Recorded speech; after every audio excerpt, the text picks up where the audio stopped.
Hey, what's up, everybody? Welcome to my channel. My name is Paul, the Canadian Snowman, here once again with some more geography. Now we're on to the Marshall Islands. At least I guess we don't have to worry about like border disputes and stuff like that, right? Yep, don't know where they are. Yep. So, as someone said in the comments, I said I don't know a lot, right? That was pretty funny. But anyways, guys, yeah, let's jump into it. Please hit that like and subscribe below. And it looks like Paul is selling his t-shirts here. I actually ordered one yesterday. I wonder how long it takes to get delivered. Full screen. Come on, load. Thank you. Look at his face. Oh wow, what is that? We have Geography Now t-shirts? Yeah, you can get them at geographynow.com. Guys, the only way we can open up this episode is with a fair use safe parody song. Oh, who lives in a radioactive atoll? Invertebrates! And possibly caused a big monster to grow? It's Godzilla! But seriously, this place has some cool stuff, like no copyright law. Come visit if you think that it is a bluff. Marshall Islands! Marshall Islands, little controversial, but still cool place. Pandering much? You bet. Hi, Gen Z. I was thinking the same thing as this song when I'm like, am I gonna get copyrighted for this? Oh, all right, start off excited. I'm going with like pirates. Go there. I don't know. It's time to learn geography now! Hey everybody, I'm your host Barbs, and we are back in Oceania! Woohoo! The one thing most people know about this place is the Bikini Atoll, where Godzilla was basically born. No, but seriously, apart from that, this country actually has quite a unique history of seafaring culture that goes thousands of years in the past, and it lives on today. Where are the Marshalls? Well, let's find out. A cool flag. Named after British explorer John Marshall in 1788, the Marshall Islands are known locally as Jolet Gen Anich, or the gifts from God, and they've been kind of like oases in a desert of water. First of all, the Marshall Islands lie in the Pacific Ocean, part of the larger island regional group known as Micronesia, with a maritime boundary with other states such as Kiribati, Nauru, and the Federated States of Micronesia. The country is made up of 29 coral atolls, comprised of over 1,100 smaller islands and islets, as well as 5 solid isolated islands, Jemo, Kili, Jabwot, Lib, and Mejit. The country is divided into 24 municipalities corresponding to the 24 inhabited atolls and islands, including the capital Majuro, which holds about half of the entire population in it. After the capital Majuro, the next largest towns would be Ebeye on the Kwajalein Atoll, the one with the most land area at a whopping 6 square miles, then Arno on the Arno Atoll. Keep in mind though, the Kwajalein Atoll has limited access, usually only to Marshallese citizens and US military personnel, as well as a few authorized contractors and journalists. The country has about 30 airports and airstrips amongst the atoll so that people can get their supplies faster, the largest and main international one being Majuro's Marshall Islands or Amata Kabua International. Finally, there is a somewhat kind of ongoing territorial dispute with the ownership of Wake Island that is currently administered by the US. Now, if you watch the Kiribati episode, you'll know exactly what living on land here is like. Ken, you take this one. Why? Because, you know, you kind of already did the Kiribati and Madagascar episodes, so I think I'm just gonna kind of like designate you as the island explainer guy from now on. Wait, is this a promotion? Yeah, it's a promotion of the Marshall Islands to all those curious minds out there. The majority of the land are made up of atolls, which are basically ring-shaped islands that are edges of unbreached underwater volcanoes. And the Pacific has tons of them. Yeah, I was gonna ask that. Like, it just seemed like a weird island formation. It just seemed like what was left over from like a full island, but maybe the water rose up and then kind of covered the rest of the island. That's what I was thinking, but I guess not atop of volcanoes. That makes sense. That makes sense. I would hate to be on one when it erupted, though. Ring-shaped islands that are edges of unbreached underwater volcanoes. And the Pacific has tons of them. This means that the people have to deal with life in extremely narrow land corridors that could only sometimes be a few meters wide. The main airport runway was literally built to be wider than the actual coral sandbank it sits on. Most people travel to other atolls either by charter boat or a small plane. Fortunately, the atolls are not too far from each other. On average, about 15 to 50 miles, so day trips are not uncommon. Thank you, Ken. That was pleasantly adequate. Now here's the interesting thing. As a former US territory, the Marshall Islands has been a fully sovereign state since 1986. However, they are still kind of deeply intertwined with US affiliation on the administration level. Today they have a compact free association agreement, which means something like this. Okay, look, USA. We think we can handle things on our own now. Plus, you kind of destroyed one of our islands, and we had to relocate, and now there's a ton of radiation. Yeah, you're right. I mean, I'll hold on to the other guys like Guam, Samoa, and the Marianas, but yeah, you guys did kind of take one for the team. More than just one for the team. Okay, fine. You're on your own. Wait. I know things got a little messy, but you kind of already built a ton of bases and structures. You do have access to resources and global communications. I mean, maybe we can still kind of operate as one, but with distinct sovereign status. Oh, Marshy, it's like you've been reading my diary. And today, citizens of both countries are able to move and live and work in each other's countries.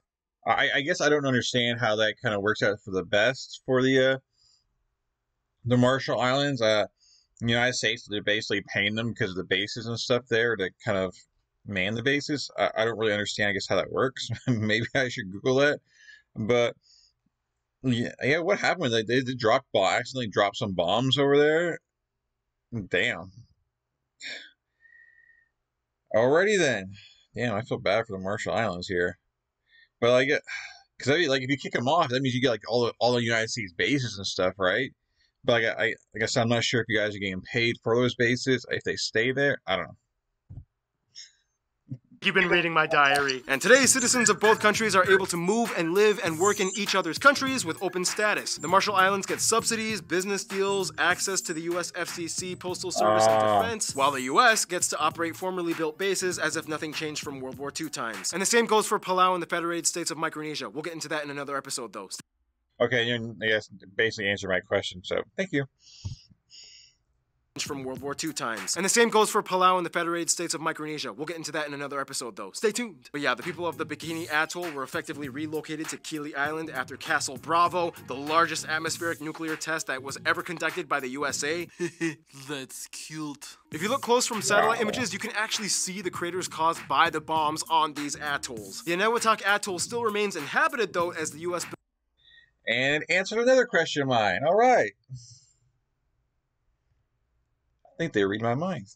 By the bombs on these atolls. The Eniwetok Atoll still remains inhabited, though, as the US built a radioactive containment dome known as the Cactus Dome. It's really not recommended to visit this place because of all the radiation, but some people actually do, like this crazy Kiwi guy. Anyway, if you visit some places of interest you might want to consider checking out, might include places like the College of the Marshall Islands, International Convention Center, Marshall Islands Visitors Authority, the Adele Museum and Public Library, any of the various churches, small quaint town of Jobor on the Jaluit Atoll, the coconut fields of Woche, and tourism for the Bikini Atoll closed in 2008. However, some nuclear tourism enthusiasts are allowed to go in with special arrangements. Yeah, nuclear tourism, that's a thing. Just wait for the Ukraine episode. Wow. Anyway, moving on.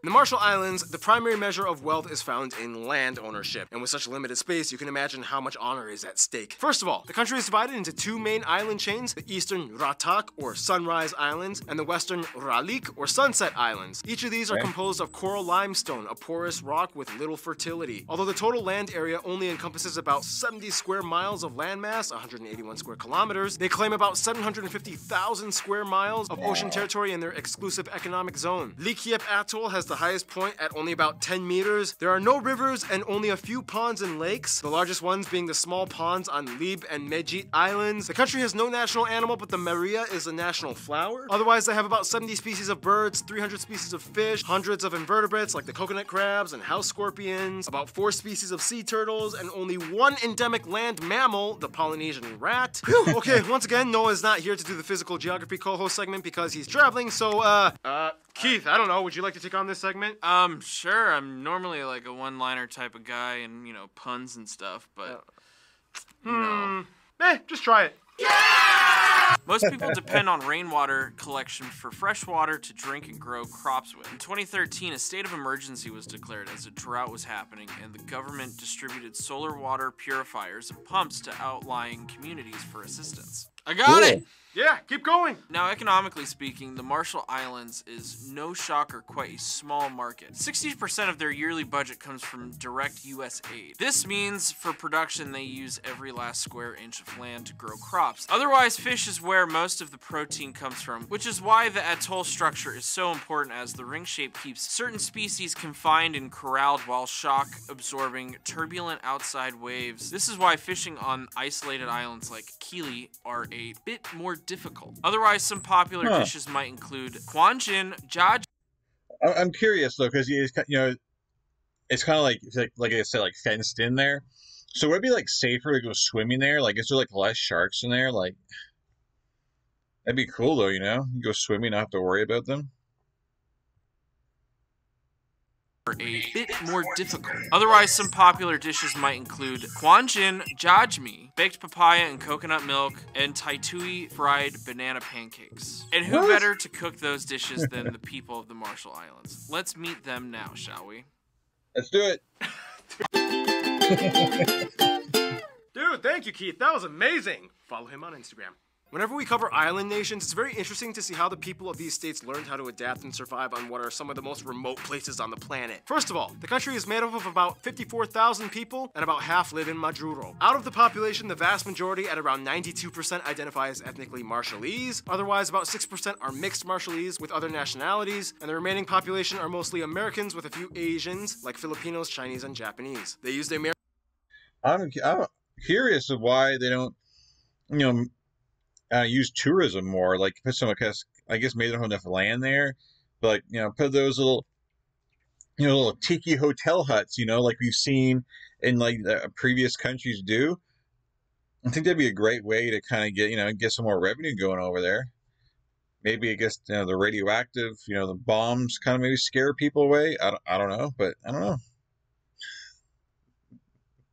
The remaining population are mostly Americans with a few Asians, like Filipinos, Chinese, and Japanese. They use the American dollar as their currency, they use the types A, B American-style plug outlets, and they drive on the right side of the road with whatever little roads they have. They did, however, become the first country in the world to issue their own national cryptocurrency as legal tender, known as the Sovereign, passed in 2018, known as the Sovereign Currency Act. The country has two official languages, Marshallese and English. Both are spoken by nearly everyone, even in remote atolls. Now, as for being Marshallese, what does it mean? Well, first of all, the Marshallese are a subgroup of the broader Micronesian people group. This includes Palau and the Federated States of Micronesia, their closest relatives. Traditionally, the Marshallese are a matrilineal society, which land is passed down from the mother's side. Populace was divided into clans, or puij. There are three subgroups: the commoners, or kajur, the lower chiefs, or the iruj rik, and the high chiefs, the iruj lap. Today, the social structure still kind of lives on, but the dependence on the US has kind of dwindled the traditional role of chiefs, as they are now just kind of seen as like communal figureheads. Historically, just as we studied in the Madagascar episode, the Marshallese come from the Austronesians, descended from thousands of years ago, migrated from Southeast Asia. They were known for being expert sailors and navigators. They used a unique system of stick charts made from sticks and coconut fronds. The shells were representative of islands, and they measured wave crests. These were actually used all the way up to World War II, when the electronic navigation technology was introduced. Otherwise, some other traditional items and customs might include things like woven rito fans, kem, or the festivals and feasts. Taking a boat trip to visit friends and family is called jambo, which also means hi in Swahili. Jockey mats woven from pandanus leaves. And of course, there are traditional dances for both women and men, like the warrior stick dance. Most Marshallese identify as Christians, mostly Protestant, about half belonging to the United Church of Christ. Speaking of which, history time. Austronesians come in maybe about 4,000 years ago. Chiefdoms and traditional societies. This guy comes in 1526. He calls it Los Pentados. This Russian dude of German descent crosses the world and stops by. The Germans and Brits set up trading posts. Tension starts with the Spanish. Germany just kind of buys the islands. World War I, Japan comes in and takes over and just kind of plants a base. World War II, the Americans push out the Japanese. UN Security Council concludes that the country should fall under the US administration. For 18 years, 67 bomb tests were launched. The residents of Bikini Atoll were evacuated. 1979 independence. 1986 Compact Association Agreement. 1999 Kesai Note becomes the first commoner to overthrow the chief president tradition. And here we are today. Some people of Marshallese descent or born in the Marshall Islands might include people like Todd Light, Lisa Loring, Roman William Kress, Judah Langzadkaya, Anne-Marie Hepler, and Wes Knott. Alright, time to move on. Who do these Marshallese peeps hang with? Here we go. I'm guessing the US?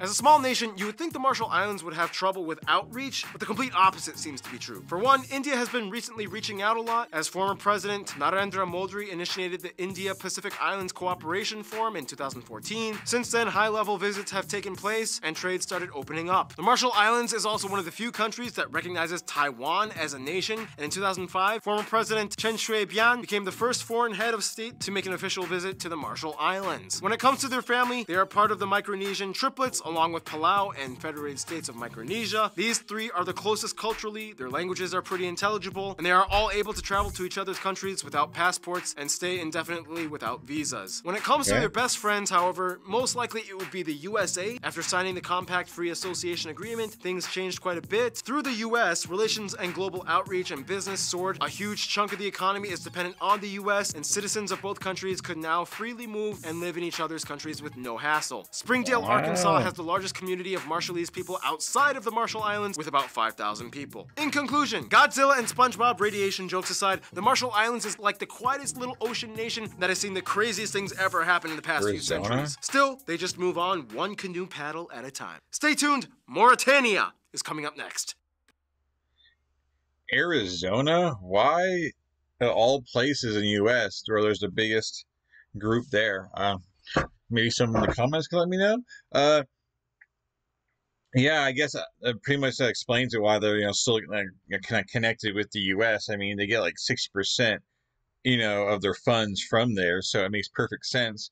But still think there's maybe a missed opportunity, or I'm just like overlooking something, or is just something is just not able to work.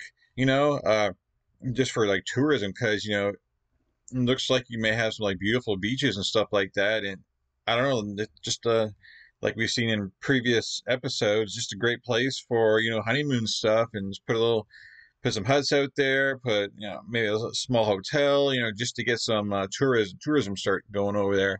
I don't know, maybe people who live there, maybe you guys can let me know why not, or it could easily be like people enjoy the quietness and their way of life, and there's just not that much land to go around, so there really isn't any land for tourism, because nobody wants to give up their land for that, obviously, maybe. But anyways, definitely very interesting. That's a lot of islands, man. They got a lot of water. I mean, another place would be really interesting to go visit your neighbors. I mean, everybody there must own a boat.